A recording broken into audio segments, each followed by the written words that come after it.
Hey, this is Jason Lo and welcome to The Unique Life. I'm so excited because nahihil ako yung kaibigan ko na nakatira dito sa BGC. Actually, kung narinig niyo, medyo maingay. I came from a speaking engagement. The event is not yet finished. But today, I am with a very good friend. His name is Doc Tito Almadin.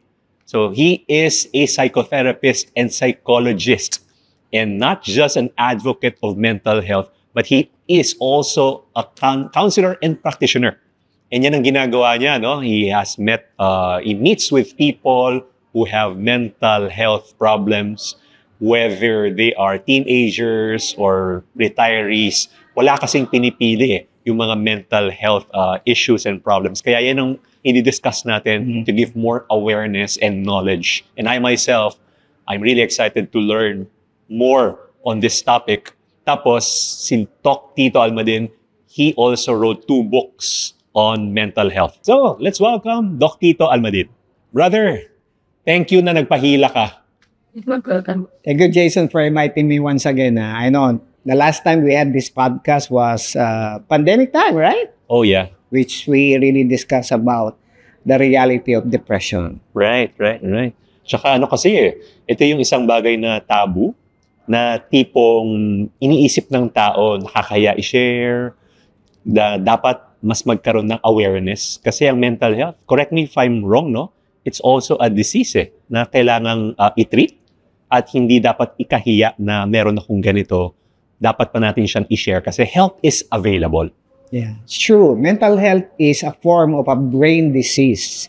Not many knows that mental health is something that we need to be very serious about because your mental health governs the entirety of who you are and what you want to become in life, no? Kasi yung functionality mo every day will be affected if you are not mentally healthy. And that's how it is right now.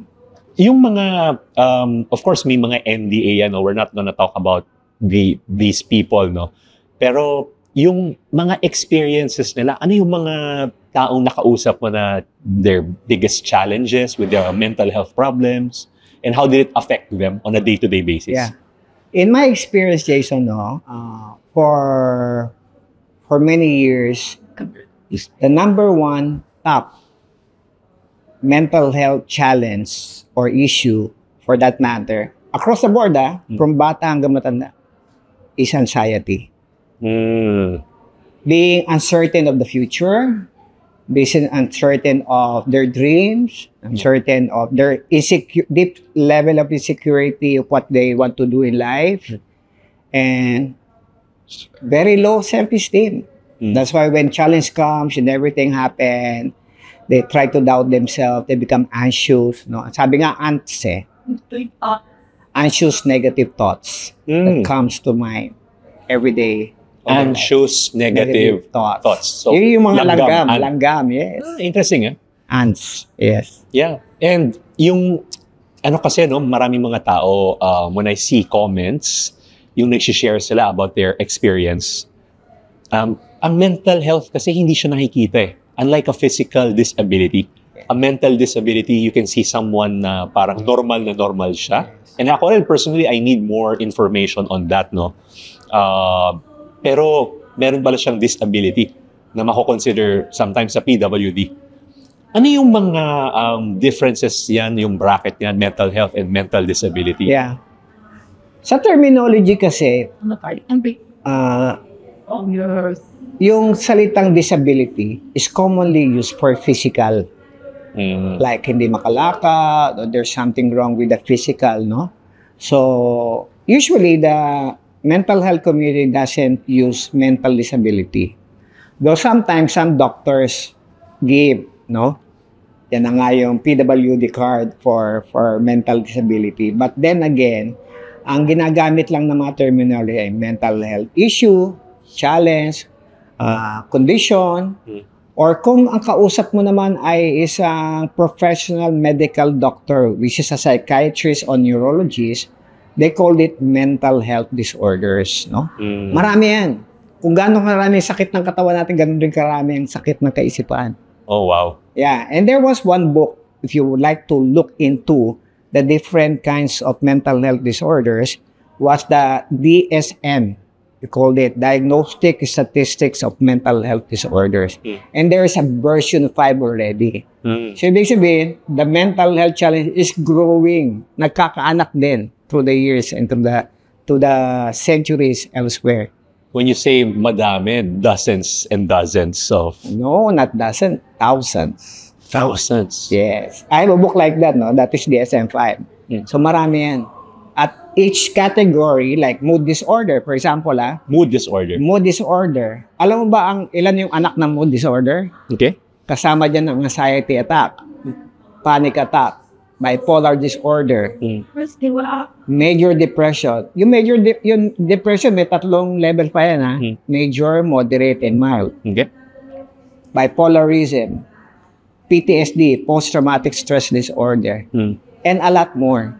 Right. Meron niyang mga clinical, may behavioral, may personality disorder pa. So, ang dami talaga elsewhere. Kung hindi ka talaga professional, siyempre, it's hard to understand that. No? But if you study in school or even in some trainings that you are in psychology, psychiatry, and other form of therapy, they will be able to understand that full way. Kaya no? Kasi ngayon, nagkakaroon ng mga yung dumadami, mga coaches or yung mga parang, let's say, sa motivational space. Pero kailangan mo talagang makita na hindi na to pang coaching lang, right? Ano na to pang counseling na talaga. Yes. Tapos, paano mo ma-determine kung ano yung dapat i-address? Let's say, di ba, ang dami nga yan, mga 5-10 meron nangyayari yun, no? Yes, totoo. So, ano yung root na dapat pag ito na-address natin, then all these other things might seem less significant. Mahirap i-pinpoint kagad sa tao kung anong diferensya niya unless you talk to them personally. The first line of defense to detect a mental health condition, is what we call counseling assessment.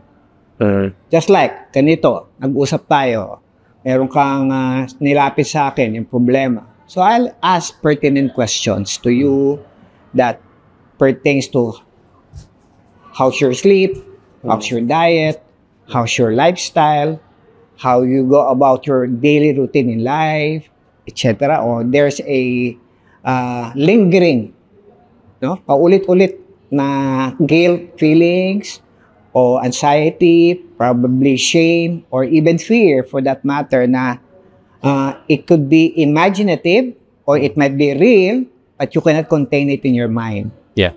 Very overwhelming such. With that is the first one, and then we try to find the symptom. So if a counselor like me, which my practice now, is I assess a person first, and if I see 2 or 3 symptoms,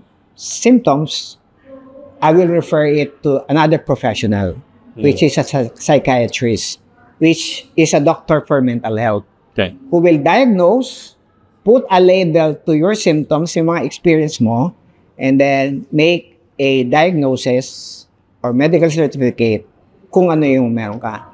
Generalized anxiety disorder ba yan? O what you call anxiety attack? Panic attack ba yan? O part ng mood disorder? O clinical depression? Major, moderate, or mild.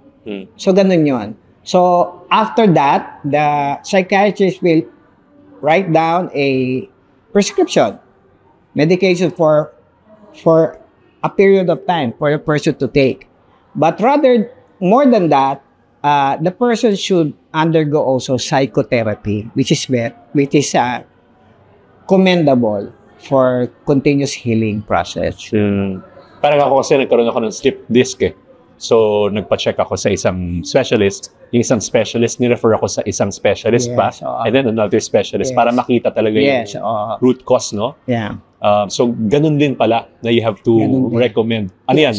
Psychiatrist, psychologist? Psychiatrist, psychotherapist, psychologist, and counselor. Okay? There are some psychiatrists na kaya nila yung 4 because they have basic training. But depending on psychiatrist, there are some psychiatrists, gusto lang nila diagnosis. Meron naman mga psychiatrists na psychologists rin at the same time. They do therapy also, Pero hindi counseling. Kasi counseling is separate eh. It is more on the assessment style. No? Right. So yun yung ginagawa ng iba. So with you, among the 4, you do 2 or 3? Among the 4, the only thing that I cannot do is psychiatry. Yeah. It's So prescription. yung tatlo, no? Yes. You can I can address do psychological assessment, I can do counseling, and I can do therapy. that. Yeah. Yung basic therapy lang na for entry or secondary level na. Kasi yung matataas na level ng therapy, minsan lalo na yung mga schizophrenic tendency, paranoid tendency, psychopathy, and also minsan narcissistic. Minsan psychiatric ang ang therapy nun eh. So medyo mataas ng level.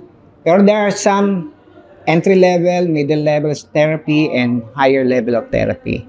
So depending on the kind of training that you have through the years, no? Right. And kaya why I invited you also, no, for more awareness dahil ang daming mga nagsasuffer, especially those who are suffering silently. Before kasi parang yung prevalence yan hindi naman ganun kadami, no? Pero ngayon, ano yung reason bakit dumami siya ng ganyang kadami? It's like there's an epidemic of it? Or dati kasi hindi lang more open ang tao? Hindi siya dumami in a sense dahil because of the pandemic, etc. Meron na siyang latent. Ibig sabihin nandun na. Hindi lang siya na-expose. I mean, o hindi lang siya na-express. Parang epidemic na yung mental health na, di ba, lahat may issue. Kasi yung balance dati yung generation, the older generation, malayo sa bituka yan. Parang hindi nila ina-address yan, wala lang yan. Yeah. And wala pa yung mga terms yan, mental health. Di ba? Ngayon naman, magkaroon lang ng tigyawat. Parang, mental disorder or parang something. extreme response. So yun yung dalawang extreme Yes. Paano ba tayo gigitna na, di ba? And then, yun, dumami ba siya or it's there already before? Una, ang sinasabi ko, Jason, huwag ka mag-self-diagnose. Go to an expert, doctor, professional to help you know what level of mental health are you being disturbed with. No? Kasi more than that, more than anything else, kasi hindi natin alam no? Sabi ko nga doon sa ibang mga kaibigan ko, kahit na heart surgeon yan, doctor yan, hindi niya kayang operahan yung sarili niya. He still needs like me, I'm a counselor, a psychotherapy at the same time. I have my own therapist and psychologist counselor. I know. Because I know I'm still a human being. No? I may not look into, may bias ako, siyempre sa sarili ko. Ang tawag nga natin doon, defense mechanism, di ba? Parang excuses But if there's someone who is not biased and very objective, they will tell you what's wrong with you. Same way with me. That's what I do. Hindi ko alam kung natatandaan mo to, no? Long time ago. Yung magkasama pa tayo in that non-profit. Tapos, minsan, you would talk to us. Guys, pwede po ba kayong makausap? Parang sobrang bigat lang kasi I need to, di ba? Yeah, sure. What do you call that? You need to release. To release, no? Whatever that is. Ang psychological term doon, catharsis. Catharsis. Yes. Sa expression. Release ng tension. Yeah. And I saw you in action. Yeah. Kung ano counsel. Yeah. Tapos meron pa tayo isa, medyo matindi, no? Yung gulpi de gulat. Kasi matigas ulo, di ba? Kailangan ng psychological impact. Yeah. Tsaka yung bata na. Bata. Natin na counselan natin. Yeah. That was a unique case. Yung kumukupit, di ba? Yeah. And then the parent naman agreed na for us to talk to the child. And it was addressed. But, you mentioned also about yung holistic side niya. Yes. Kasi hindi lang naman yan mental, no? Or social, but it's really, most are also spiritual. Yeah, true. What are the 5 that you mentioned? Kasi minsan, ang tingin ng tao, the only thing that we need to address whenever we have mental health is the thought pattern. The way we think and the way we take care of our mental health. But part and parcel of everything Okay? So, 5 aspect yan, Jason. Mental health, Diba? Which is your thought pattern, how you filter, how you take care of the thoughts that comes to your mind, how you manage stresses, mental health, etc. Second is emotional. How you feel, how you learn to express o what are the detriments of being suppression. Okay? The third is physical. What is your lifestyle? Nagpupuyat ka ba? Binge eating ka ba? Wala kang exercise? Puro ka trabaho? Walang ganyan? So, minsan physical din. Tawag natin na physical fatigue. Yung fourth, relational. Hindi maganda magaling kang mag-isip. Emotionally, okay, pero hindi maganda yung relationship pattern mo. Yung environment mo, chaotic, toxic people around you. It also affects the way you think and the way you feel.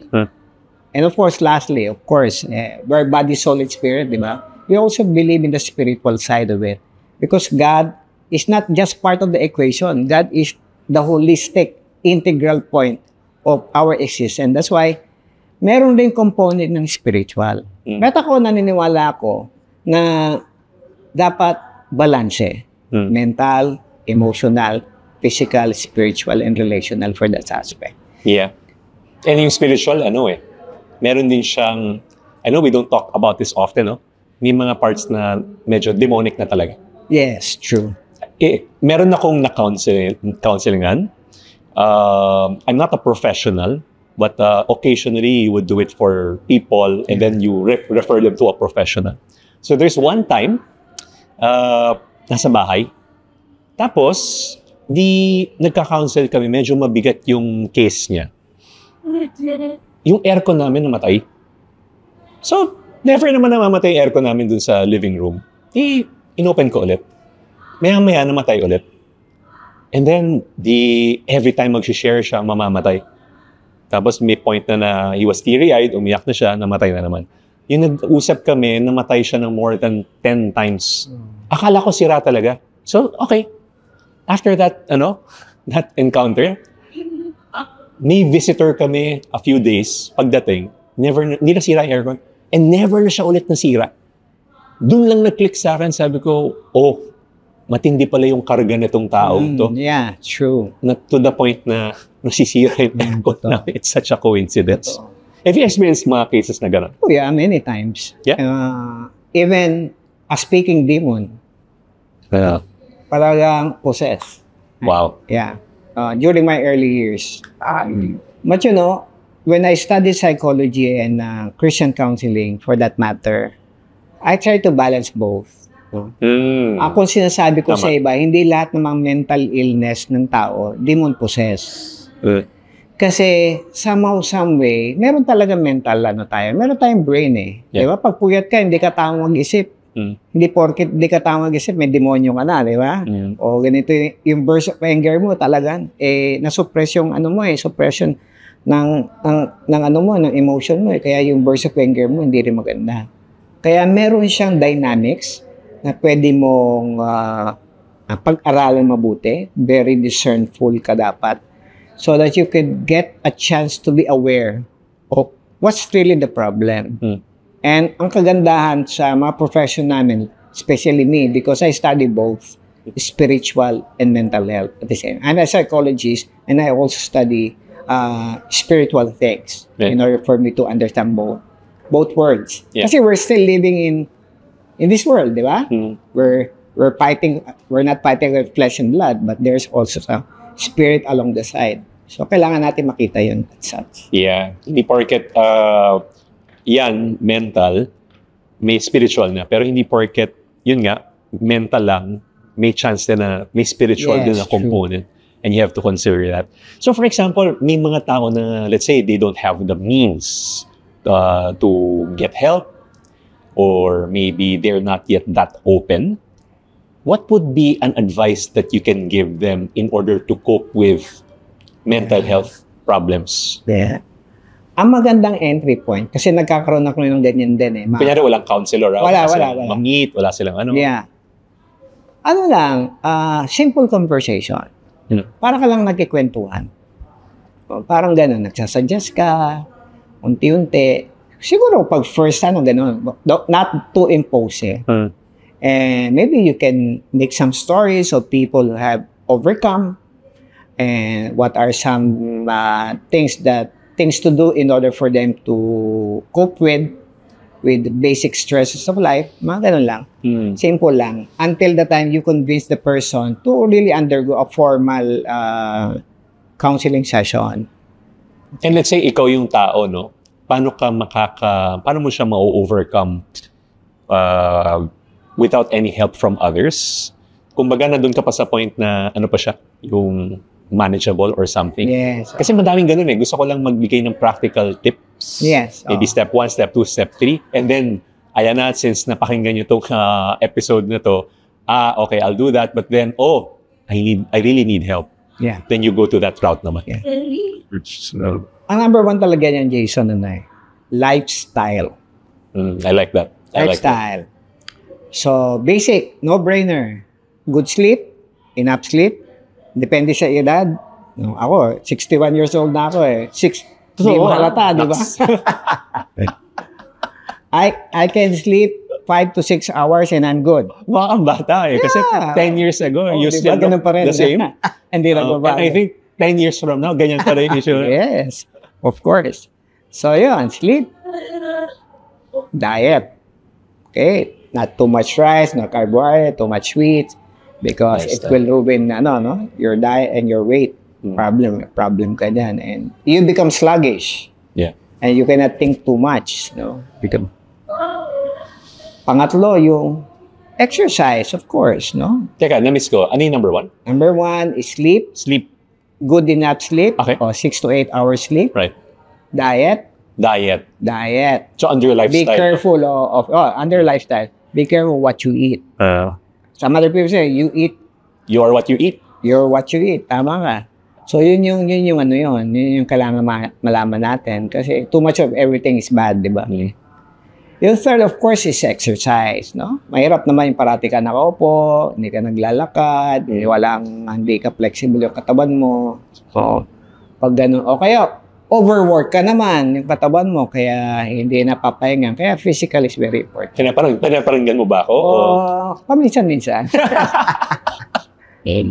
Pang-apat, siguro, try to know kung ano yung deficiency mo sa katawan mo. Ano ba kailangan mong vitamins? Yeah. Kung hindi mo nakakain sa food process, anong pwedeng vitamin supplement na pwede ka? Okay? Minsan natural yung morning sunshine is vitamin D, di ba? O more laughter, di ba? Being with people na masayahin, di problematic, di toxic. Yan. I-increase yung ating mga happy hormones. Yeah. Yung serotonin natin, dopamine, pleasure, happiness, laughter, calmness, and love hormones and everything. Yun yung mga bagay na kailangan natin ayusin. And a good relationship. Yeah. Being with good community that you can share love and be able to receive love. That's one of the sources of long life, no? Yung building, Sure, good, healthy relationship. Good. And more laughter. Be happy. Happiness is always a choice. Yeah. I like that, yung sinabi mo about lifestyle. No? I think that is the most practical advice. And if you will look at people with mental health challenges, chances are yung lifestyle na merong isa dyan na talagang hindi balanse. Ngayon, dun naman sa mga cases na, let's say, na-overwhelm sila. Kasi mostly, dyan nagsisimula, no? Yung trauma, na-overwhelm ka, hindi kinaya ng ano bang tawag doon? Yung faculties mo, right? Now, how do you bounce back from that? And siguro, ano muna yung pinaka-causes? Let's say, normal ka talaga na tao. I'm not saying na abnormal yung may mental health issue, no? Pero you don't have that's not your problem. And bigla na lang, all of a sudden, boom, nagkaroon ka. Which I know you've met many people like that also, no? Usually, ano yung mga causes muna and then, paano natin ma-address yun? Minsan, compounded, accumulated, mental and emotional fatigue and stress na hindi natin papansin. Kala natin yung stressful natin, kaya pa natin. And little trickle, tapos biglang boom. biglang nagbara, di ba? Usually, ganun ang nangyayari. And that's why you need to be mindful of your routine every day. So, you need to rest in between. If you're tired, heavy day, slow, low, hanggang makarecover. Kasi our mind and our body needs to recover. Okay? Very vulnerable yung ating brain sa lahat ng stress. Yan. Love na love ko sa'yo. Yung kitang-kita yung pagiging mo. Wala lang. Chill ka lang na tao. Ayan. Kahit na stress na yung lahat na nasa bali. Kahit dati, ini-stress kita. Ano ka pa din Oo nga. Kaya nga na-counselan kita, di ba? Para hindi na ako ma-stress. Ganun. Ganun lang naman. Pero kasi, meron mga times na ang tawag doon temporary insanity. Temporary insanity. Minsan gano'n naman bumibigay naman tayo para temporary lang. May ano yung tawag doon? Hindi may ano tawag doon? May sapi. Sumapi lang. Saglit. Tapos I come to my sorry nawala lang ako sa senses ko. Hindi mo na ingatan. Because of bombardment of this. O kaya minsan little by little Yeah. Minsan, alam mo, Jason Wait, what? pag walang closure at walang clarity ang mga mental health issue mo in the past, isang araw dadalawin ka niyan. Katakot. Dadalawin ka niyan in a sense na pag sobrang baba ng immune system mo o masyadong mental stress ka, minsan yung filter, yung thought na in the past, yung past trauma mo na walang clarity, kasi nakakita na akong maraming tao okay siya ngayon na-stress siya. Wala siyang problema in reality sa current situation. Nung sobra siya na-stress, nag-breakdown mental brain, pumasok yung traumatic memory kasi walang closure. Walang cure. Walang clarity. That's why it's always better, Kung tayo nagpapacheck up tayo every year, AP ang tawag na annual physical exam, I think, isama mo na yung mental health mo dun. Oh, wow. Kasi you will never know And you do that, no? Yes, I do that. Once a year? Once a year. For those people who would want to. Ikaw mismo. Kasi you meet ako more than a year. More than. Kasi ang dami kong kinakausap every week. In-open mo kasi yun, di ba, na ikaw mismo meron kang mga therapists. I do this for myself once a month. Deliberately call my friend. Na din, professional? Professional din. Kasi I have close to 20 to 25 people in a month to talk. At minsan din, 2 to 2 hours. Then, dami ko ng toxic kahit 0.1% yan. Oh, yeah. I need to release that. Yeah. So, yun, yung mga bagay na yun. Kailangan malaman. And if you're you're in that situation, I highly recommend Doc Tito's book. What are the titles of your books? My first book is more on counseling people. It's Beyond Good Advice. Beyond Good Advice. Yes. And how you counsel different people with different walks of life and their problem. The second is more focused. Is Beyond the Silence, helping someone cope with depression. Those are coping scheme, preventive, and proactive.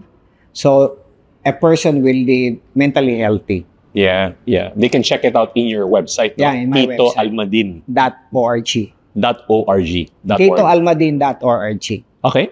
Tapos, for those naman who you feel na you need professional help, Doc Tito is also available. You can message him. In my Facebook Messenger, Tito G. Almadin. Yeah, or website, no? Website, they can also check it out. Any of those. Yeah, and I hope that this episode has given more awareness na pag ikaw ay may mental health issue, do not just keep it or wag nyo lang akuin. Do not suffer in silence. Right? That's the title, no? Yeah. Tama, no? Yung pangalawa? Beyond the Silence. Beyond the Silence. Kaya help is available and this is one of the ways that you can find help. And I hope that this episode has helped you. I can see many comments of people who have loved one suffering from mental health issues, disability, and kung kayo naman ang nagsasuffer din, then yun nga, kumbaga nandyan yung mga resources and help. You just have to bring it out in the open, and for many cases, it is a disease that is treatable. Yeah. Any final words, Doc Tito? The best thing in life is to be mindful of your mental and holistic health. Okay? At the end of the day, life is short. don't make it even more shorter by not taking care of it. Galing lang ako ng So, funeral eh. Tama yeah. ka doon. 2 days ago. 40, 45 years old. Yes. And sometimes minsan yung buhay natin na maliban kay Lord, tayo rin ng good steward, di ba? How we manage our life. Sabi nga, if you are feeling something weird and you're not at your usual self, ask someone to help. A psychologist, a psychiatrist, a counselor, or a therapist for that matter, to bring back and for you to recover your true self. And even more, di ba? To improve yourself to the potential that God has given you in life. So to all the temporary insane people, you can find us here. Thank you so much. Thank you for Yes. sharing your wisdom. My pleasure. Ang daming mga matutulungan na to. Yes. Thank you again. This is Jason Lo for joining the Unique Life. And we'll see you again for another episode. Do not forget to follow us on Spotify. It will really help in the algorithm. And I'll see you again. Good. Come on. Di ba?